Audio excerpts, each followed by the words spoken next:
রাষ্ট্রপতি পদে নতুন মুখ কে হচ্ছেন এ নিয়ে রাজনৈতিক অঙ্গনে চলছে নানা আলোচনা।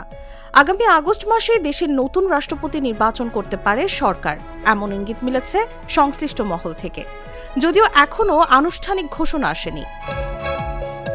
সরকার সংশ্লিষ্ট সূত্রের দাবি, জাতীয় সংসদের পরবর্তী অধিবেশনের জন্য অপেক্ষা না করে আগস্টের দ্বিতীয় বা তৃতীয় সপ্তাহেই সম্পন্ন হতে পারে রাষ্ট্রপতি নির্বাচন।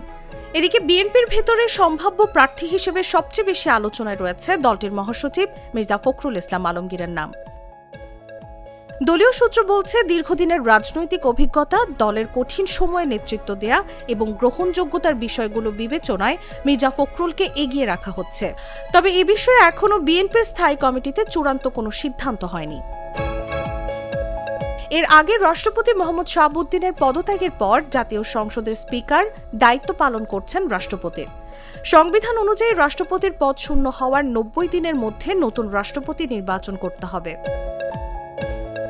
রাষ্ট্রপতি নির্বাচনের প্রস্তুতিও শুরু করেছে নির্বাচন কমিশন। প্রধান নির্বাচন কমিশনার জানিয়েছেন, আইন অনুযায়ী স্পিকারের সঙ্গে পরামর্শ করেই নির্বাচনের দিনক্ষণ নির্ধারণ করা হবে।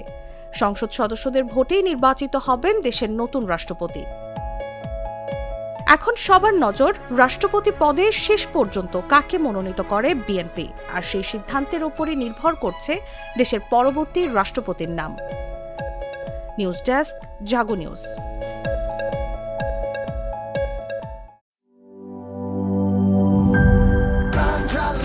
প্রাণ ঝালমুড়ি, এই ঝাঁজ সেই ঝাঁজ।